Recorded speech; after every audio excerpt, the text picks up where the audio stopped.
Atas petunjuk penyelamat kita dan menurut ajaran ilahi, maka beranilah kita bernyanyi. Bapa kami yang ada di surga, dimuliakanlah namamu. Saudara-saudari yang terkasih di dalam Kristus, selamat pagi. Salam jumpa lagi dalam Sabda Siap Saji 1 November 2021, di mana kita merayakan semua orang kudus. Marilah kita berdoa dalam nama Bapa, Putra, dan Roh Kudus. Amin. Kristus penebus dunia, lindungilah para hamba berkat doa restu Ibu Maria perawan selalu.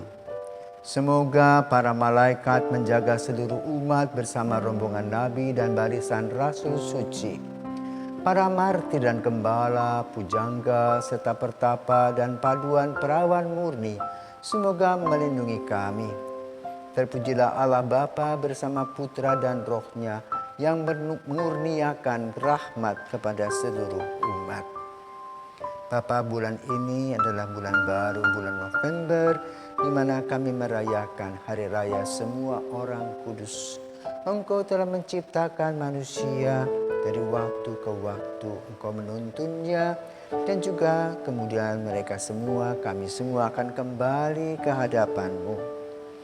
Ada yang penuh dengan sukacita dan penuh takut akan Engkau, sehingga mereka selalu memberi yang terbaik. Dan itulah para orang kudus, yang mana gereja tidak dapat mendeteksi semuanya, maka gereja pada hari ini merayakan para orang kudus. Semoga dari kalangan keluarga kami pun juga hadir orang-orang kudus tersebut.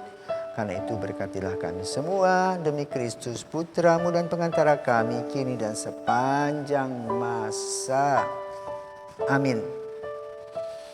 Tuhan bersamamu dan bersama roh-Mu. Inilah Injil Yesus Kristus menurut Matius.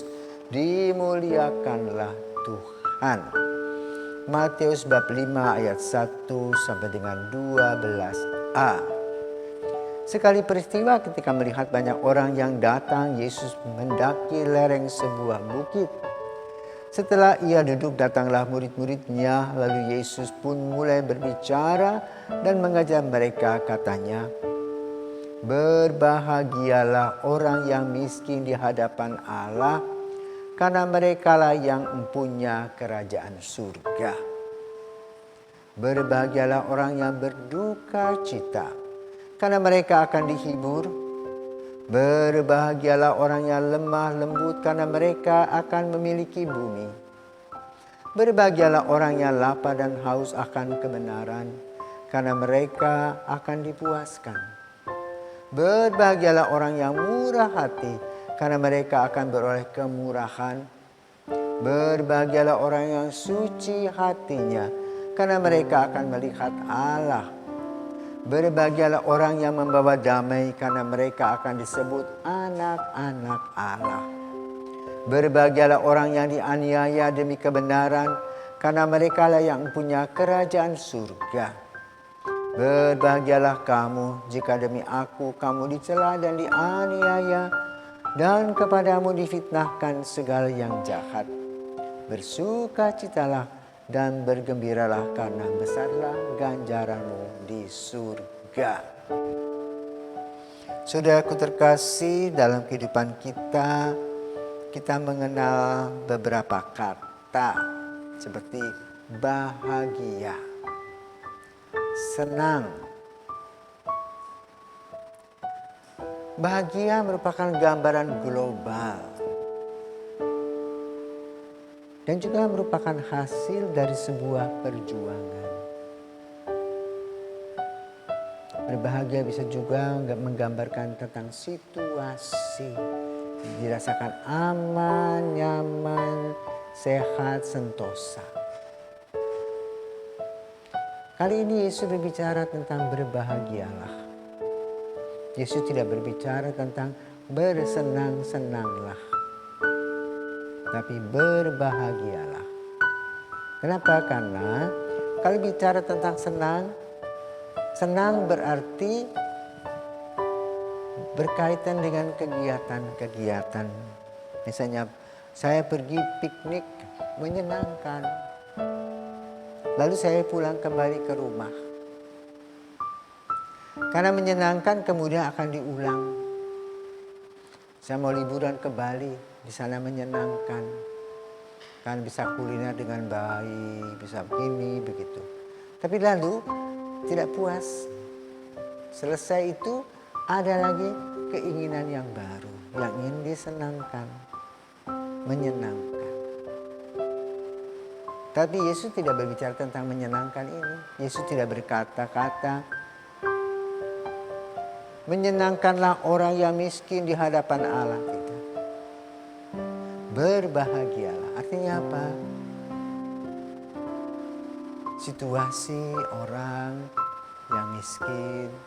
Apa artinya miskin? Miskin artinya tidak punya apa-apa dan itu tergantung kepada Tuhan. Lalu apakah orang ini malas? Tidak malas. Dia yakin dan percaya apa yang diusahakannya itu menghasilkan buah sesuai dengan rezeki dan berkat Tuhan. Tetap bekerja dan bahagia. Kenapa? Apa yang dia usahakan itu berkaitan dengan hidupnya di kemudian. Maka selalu berkata berbahagia. Artinya ada dampak ke depan.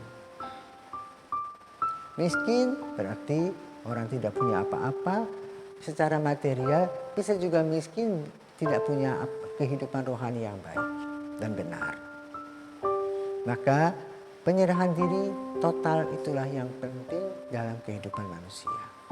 Itu yang disebut dengan takut akan Allah, berserah diri. Dan yang kedua, dikatakan oleh Yesus, berbahagialah orang yang berduka cita karena mereka akan dihibur. Kenapa Yesus mengatakan begini, duka cita? Kita tidak pernah tahu hidup kita ini bagaimana. Ada orang yang selalu ditimpa kesulitan, entah secara ekonomis, entah secara psikologis. Tapi kuncinya adalah mengimani, menjalankan seperti contoh Santa Monica. Kok hidupnya setelah menikah dengan Patricius terus menderita. Namun dia bisa mengolah hidupnya, bahwa penderitaan tadi bisa diolah dan mempunyai harapan ke depan bahwa Tuhan senantiasa membantu. Yang ketiga, orang yang lemah lembut. Apakah orang yang lemah lembut tidak punya kepribadian dan martabat? Punya. Namun dia selalu mengukur-ukur perasaan orang lain agar pembicaraan atau perilakunya tidak melukai orang lain. Sehingga dengan demikian, dengan kata-kata yang lembut, dengan perilaku yang sopan, orang bisa menegur orang lain. Dan itu membahagiakan. Karena itu ilmu mendidik di rumah harus dengan lemah lembut. Supaya anak tidak menjadi kasar. Dengan lemah lembut, kita menghadirkan senantiasa kehadiran Allah. Dan hidup kita bawa kepada kehadirat Allah. Itulah. Maka diberikanlah kemurahan. Memiliki bumi. Artinya apa? Dia bisa menguasai diri. Dikatakan lagi, berbahagia orang yang lapar dan haus akan kebenaran. Karena mereka akan dipuaskan, betul. Yesus berkata, akulah jalan, kebenaran dan hidup. Apa yang dikatakan oleh Yesus mengajak kita agar kita tidak antik dan aneh melawan hukum Tuhan, hukum kasih. Diri sendiri diutamakan, egois. Karena kita egois tadi bisa mencelakakan orang lain dan itu tidak cocok. Ya, dengan akibat apa? membuat orang lain lapar. Tetapi lapar bisa juga secara rohani. Orang yang kaya yang lapar. Karena apa? Dengan kelaparan itu dia mencari Tuhan. Ya, itulah yang perlu kita perhatikan. Lapar bukan hanya soal makanan. Kalau soal makanan kita bisa memberi nasi bungkus. Tapi dengan lapar rohani orang harus mencari Yesus sendiri sebagai sumber kehidupan. Dan setelah dia menemukannya, dia adalah orang yang berbahagia. Berbahagialah orang yang murah hati, hatinya murah. Artinya apa? Selalu suka membantu, menolong orang lain. Karena itu kalau dia pergi kemana-mana, Tuhan akan bantu. Mungkin dia tersesat, tapi Tuhan memberi jalan melalui orang lain. Kenapa? Dia sudah menabung kemurahan.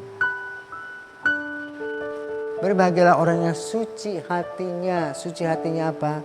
Selalu melihat kehadiran Allah dalam langkah-langkah hidupnya. Dan dia tidak mau berpikir yang aneh-aneh. Takut. Karena itu dia diselubungi oleh Roh Kudus. Pikiran, perkataan, dan perbuatannya sehingga perkataannya, perbuatannya terukur sedemikian rupa. Akan melihat Allah. Artinya apa? Orang yang suci hati bisa melihat kehendak Tuhan dalam perilakunya sehari-hari. Dia menjaga agar tidak melukai hati Tuhan. Dan itulah ciri-ciri orang yang kudus. Berbahagialah orang yang membawa damai, karena mereka akan disebut anak Allah. Ada orang yang suka damai, tidak mau cari ribut, selalu berpikir positif. Dan sikap inilah yang diharapkan hadir dalam kehidupan kita sebagai seorang pengikut Yesus. Selalu melihat hal-hal yang positif dan mengembangkannya. Lalu dikatakan juga di sini, berbahagialah orang yang dianiaya karena kebenaran. Dia punya konsep, punya martabat. Dia tidak mau martabatnya diinjak-injak hanya oleh kekuasaan manusia yang sementara. Maka dia tetap teguh memegang apa yang harus dia pegang. Memang dia dianiaya, tetapi dia tidak merasa dilukai. Dia memahami orang-orang yang tidak paham atau orang-orang yang jahat yang ada di sekelilingnya. Bahkan dia mendoakannya.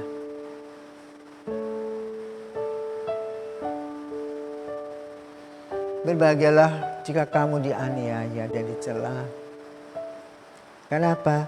Tuhan akan hadir. Makanya perlu roh kesabaran. Khotbah tentang kebahagiaan ini juga berkaitan dengan roh 7 sabta karunia yang Tuhan berikan kepada kita. Itu roh iman, harapan, kasih, penguasaan diri, ramah tamah, damai sejahtera, sukacita, dan penguasaan diri. Semoga pada hari kita merayakan orang-orang kudus, kita sadar bahwa Tuhan sudah memberikan kepada kita rumusan-rumusan dalam kehidupan kita dengan khotbah di bukit. Berbahagialah orang yang miskin di hadapan Tuhan. Nah, mengapa gereja sekarang merayakan para orang kudus? Kalau kita perhatikan ada satu kriteria orang disebut kudus dalam arti formal. Yang kita rayakan adalah orang-orang kudus informal yang ada di sekitar kita. Kriteria untuk menjadi orang kudus satu,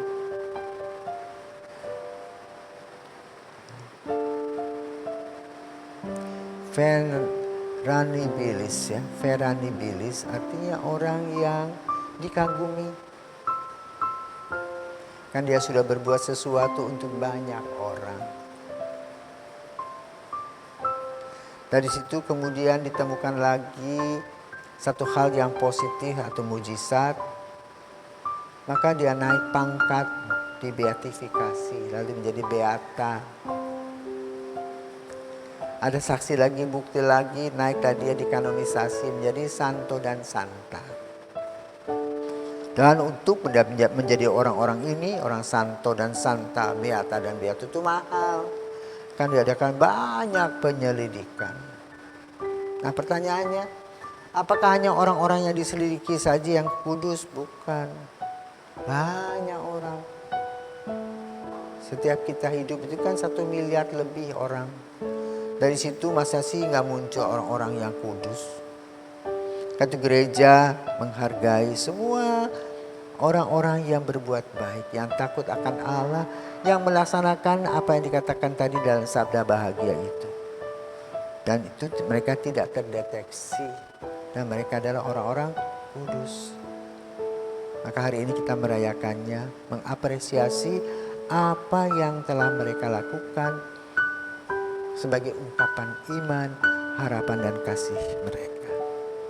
Jadi itulah latar belakang, dan marilah kita mewujudkan apa yang disabdakan oleh Yesus, berbahagialah orang yang miskin di hadapan Allah dalam kehidupan dan langkah-langkah kita selanjutnya.